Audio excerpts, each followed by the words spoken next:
경제하는 사람들의 마음을 읽어보는 코너 호모 이코노미쿠스입니다.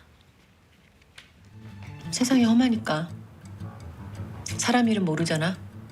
사고가 날 수도 있고 종신 아니면 연금이지 뭐. 네, 종신보험 아니면 연금. 자, 노후를 대비하는 분들은 머릿속에 하나쯤 들어가 있을 텐데요. 사망 시에 보장도 받고 노후에 연금도 받을 수 있는 보험 상품이라면 혹하실 수도 있겠습니다. 근데 이거 주의하셔야 한다고 하네요. 김현우 행복자산관리연구소장과 알아보겠습니다. 네, 소장님 어서 오십시오. 네, 안녕하세요. 이 종신보험이란 게 죽을 때까지 평생 보장해주는 그런 보험 상품인데 네. 의외로 민원이 가장 많다면서요, 이 상품. 네, 그렇습니다. 이 종신보험 말 그대로 이제 보장을 해주는 건데 사망에 대한 보장이 주된 이 보장의 기능인데 이걸 이제 저축성보험과 혼동을 해서 잘못 알고 가입을 하신 분들 특히나 뭐 이걸 연금으로 받을 수 있다 뭐 이렇게 잘못 설명을 듣고 가입했다가 네. 예, 설명과 실제가 다르다 보니까 민원을 제기하는 게 이 종신보험에서 가장 많이 그래도 발생하고 있습니다. 설계사가 저축성 보험이라는 말을 꺼냈을 때는 그게 뭔가 네. 좀 저축의 용도로 활용을 할 수 있으니까 그렇게 네. 설명하지 않았을까요? 그렇습니다. 활용은 할 수 있는데 그 효율이 굉장히 떨어지기 때문인데요. 이거는 이제 그림을 보면서 설명을 해드리는 네. 게 자세히 설명을 해드릴 수 있을 것 같습니다. 일단 종신보험과 저축성보험 큰 차이는 뭐냐? 매달 내는 보험료에서 구성이 조금 다릅니다. 이 적립금이라고 하는 건 말 그대로 저축의 기능을 하기 위해서 쌓이는 돈이라고 보시면 되고 위험보험료는 사망을 했을 때나 어떤 특별한 사고가 발생을 했을 때 보장을 해주는 돈. 종신보험은 사망이겠죠. 그럼 그 위험보험료가 차지하는 비중 그리고 사업비는 보험사가 운영에 필요한 경비입니다. 네. 그러니까 위험보험료와 사업비가 종신보험은 굉장히 큰 비중을 차지하고 있고요. 그 종신보험은 어쨌든 누구나 사망은 한 번씩 하니까 무조건 나가는 돈이니까. 그렇죠. 그걸 네. 미리 이제 떼놓는 돈이 위험보험료라고 보시면 되고 저축성보험 같은 경우는 사실 그 보장의 기능들이 굉장히 적습니다. 사망하더라도 얼마 안 나오는 경우가 많아서 네. 위험보험료에 들어가는 비용이 거의 적은 거죠. 그리고 이제 저축이 되는 거고 은행 저축 같은 경우에는 저런 위험보험료나 사업비 없이 네. 전부 다 전액이 저축된다. 이 세 가지 차이들 때문에 저축에 대한 효율이 달라지는 겁니다. 네, 그러니까 저축성 보험으로 홍보한다는 거는 네. 이걸 활용해서 나중에 연금으로 줄 수 있다. 그렇죠. 그 얘기예요. 맞습니다. 네. 연금으로 줄 수 있다. 저 적립된 부분을 연금으로 받아라라고 하는 건데 네. 문제는 그 성격이 완전히 다르다라는 겁니다. 그렇죠. 종신은 사망 후에 보장받는 거고 연금은 네. 살아 있을 때 받는 거. 이거 성격이 다른 건데 이걸 어떻게 같은 상품에 묶을 수가 있는 거죠? 네, 그 종신보험을 중간에 필요 없으면 사망보장을 포기하고 연금으로 전환할 수 있다라는 기능을 홍보를 하는 거거든요. 네. 그러니까 보장은 받되 우리가 나중에 나이가 들면 뭐 필요가 없어질 수도 있잖아요. 그렇게 되면 사망보장은 포기하시고 네. 대신에 여지껏 납입했던 돈을 활용을 해서 연금으로 전환을 해줄 테니까 네. 사망보장도 받고 노후도 보장해라라는 식으로 이제 설명을 하게 되는 거죠. 그러니까 내가 조기에 사망하면 우리 가족들 생계에 부담이 되니까 그렇죠. 그래서 이제 종신보험 드는 건데 네. 내가 어느 정도 나이가 돼서 내가 그때 죽어도 가족들 생계에 큰 문제가 없다면 그때 가서 연금으로 전환하는 거 예. 뭐 나쁘지 않을 것 같은데요. 그게 정확한 논리입니다. 그래서 이제 연금 전환의 기능을 홍보를 하는 건데 네. 사실은 그 구조를 들여다보면은 우리가 기대하는 것과는 많이 차이가 있다는 그 허점이 거죠. 뭔가요? 요것도 약간 복잡한데 요 표를 보시면 조금 네. 이해가 쉬우실 거예요. 세 가지 예입니다.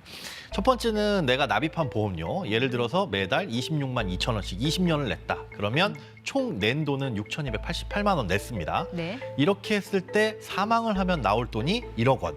그리고 세 번째는 이 보험을 지금 깨게 되면 속된 말로 깨게 되면 받는 해지환급금은 5,586만 원이라고 쳤을 때 네. 자, 이 셋 중에서 소비자가 기대하는 이걸 연금으로 바꿔주세요라고 했을 때 그게 받을 네. 수 있는 돈이라고 기대하는 돈이 세 가지 중에 어떤 것일까요? 일반 소비자 입장에서는 당연히 사망보험금 저거를 연금으로 돌려주나 보다 그렇죠. 하는 그런 기대감 갖지 않을까요? 네, 저걸 포기하는 거니까. 그리고 저 중에 가장 큰 돈이니까 저 1억 원을 연금으로 줄 것 같지만 네. 여기에서 연금 전환을 하면 뭘 기준으로 하냐면 세 번째, 저 해지환급금을 기준으로 주는 겁니다. 그러니까 사망보험금 1억을 포기하는 대신에 이 네. 보험을 깨면 나오는 해지환급금을 연금으로 잘라드리겠습니다. 그러니까 해약하고 연금보험을 다시 가입하는 거나 마찬가지인 셈인 그 거죠. 사망보험금 1억 원은 사라지는 거네요? 네, 그렇습니다. 그럼 이게 납입보험료보다 더 적게 받을 수도 있는 거예요? 적게 해지환급금을? 받을 수도 있고 뭐 시간이 오래 지나면은 더 많이 받을 가능성도 있기는 하지만 네. 어쨌든 다른 저축성 보험에 비해 가지고 굉장히 비효율적인데 그게 왜 그러냐 하면 저 사망 보장을 위해서 미리 돈을 우리가 내놓은 거잖아요. 네. 납입보험료라고 하는 건 내가 죽으면 1억을 받을 이 돈에 대해서 미리 돈을 낸 거거든요. 네. 근데 그걸 중간에 포기하는 겁니다. 그러니까 한 서울에서 대전까지 택시 타고 내려갈 때 돈 먼저 드리고 천안쯤 왔을 때 저 내리겠습니다라고 하고 그냥 내려버리는 것과 마찬가지. 부산까지 열차표 끊어놓고 대전쯤에서 내리는 거나 마찬가지라는 그 똑같습니다. 말씀이죠? 네, 그런 그럼 종신보험을 해약한 후에 그 환급금을 연금으로 받는 거랑 네네. 일반 연금보험 가입해서 연금을 받는 거, 이거 금액적으로는 어느 정도 좀 차이가 나나요? 같은 기간 동안 돈을 내더라도 금액에서 굉장히 차이가 많이 나는데요. 왜냐하면 이 적립금 쌓이는 방식이 맨 처음에 설명드린 것처럼 불필요한 위험보험료가 얼마나 나가느냐, 또 사업비가 얼마나 나가느냐에 따라서 네. 다릅니다.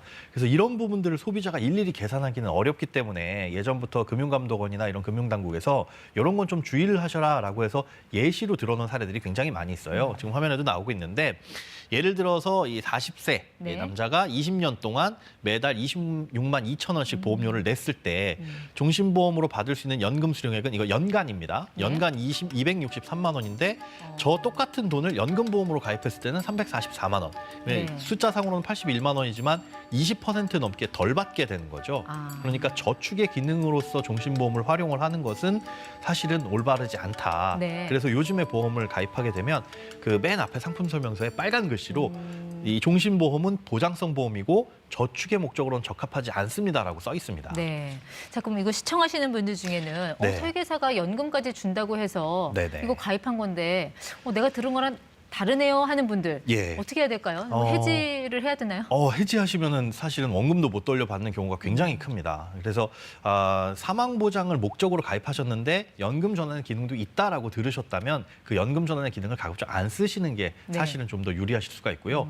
나는 종신보험을 연금 전환의 목적으로 가입하셨다 네. 하시는 분들이라면 조금 문제가 될 수 있겠죠. 이건 해약해도 손해인 거고.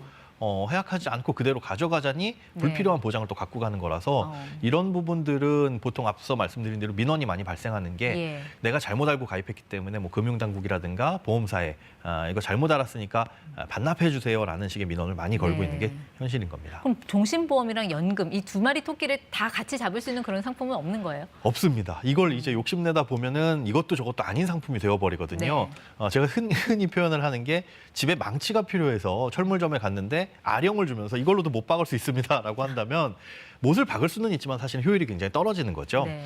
그래서 두 마리 토끼를 같이 잡는 것보다는 사망 보장을 받고 싶다라고 한다면 기간을 정해놓고 네. 이 사망보험금을 받는 정기보험을 가입하는 게 좋고요. 그게 보험료가 조금 더 저렴하죠? 그렇습니다. 거의 뭐 종신보험의 20%에서 30% 수준 이내로 싸니까 네. 요걸 정기보험을 가입하시고 남는 금액, 이 차액으로 뭐 연금에 대한 준비라든가 아니면 저축을 하시는 게 오히려 더 효율적이라고 볼 수가 있겠습니다. 듣고 보면은 사실 뭐 종신보험은 그러면 다 나쁜 건가? 뭐 장점은 없나 하는 생각이 들거든요. 근데 네네. 이러나 저러나 종신보험밖에는 답이 없어. 이런 경우도 있을 수 있잖아요. 네, 그렇습니다. 종신보험의 가장 큰 장점은 이 사망보험금을 주는 기한이 없다라는 겁니다. 그렇다고 한다면 사망보장금이 얼마든지 필요한, 그러니까 어느 시기든지 필요하신 분들이 가입을 하는 거거든요. 그러니까 직장인들 같은 경우에는 소득 활동을 할 때까지만 필요하지만 네. 자산가이신 분들, 그러니까 내가 사망하게 되면 어떤 부동산을 물려줘야 되는데 이 부동산을 물려줄 때 현금 자산이 없다. 네. 근데 언제 돌아가실지 모르는 그런 상황인 거잖아요.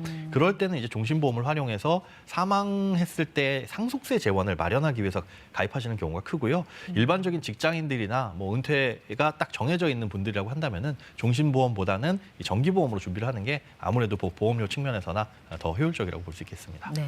그 종신보험 이제 가입하라고 권유하면서 비과세 이야기도 많이 하던데 네. 그 절세 혜택은 있긴 있는 건가요? 사실상 이거는 이제 보장성, 이제 근로소득자들이 연말정산할 때 보장성 보험 연간 100만 원까지는 뭐 세액공제 이렇게 해주는 것들 있잖아요. 이거 외에 비과세라고 한다면 보험 차익에 대해서 비과세입니다. 그러니까 납입한 보험료는 5천만 원이고 네. 사망보험금은 1억을 받아가더라도 이 차익에 대해서 따로 과세하지 않는다라는 의미지 이게 일반적으로 우리가 예금이나 적금 가입했을 때 발생하는 이자에 대해서 세금을 과세하지 않겠다 이런 의미하고는 다르기 때문에 네. 이 부분을 조금 별도로 나눠서 보셔야 됩니다. 갑자기 좀 궁금증 하나 생긴 게 예. 종신보험 이제 가입했다가 연금으로 전환할 때 그때 종신보험에 왜 특약 같은 거 있잖아요. 예, 안보험 예. 이런 것도 다 같이 가져가는 겁니까? 특약은 살아 있습니다. 그러니까 종신보험을 연금으로 전환했을 때 장점은 그 부분이라고 볼 수가 있겠는데요. 네. 이걸 깨고 해약환급금으로 뭔가를 하려면은 특약들은 다 사라지잖아요. 그런데 연금으로 전환하게 되면 네. 종신보험을 가입했을 당시에 붙어 있었던 특약들은 그대로 연금이 끝날 때까지 다 유지가 되기 때문에 네. 그 특약 만기까지 유지되니까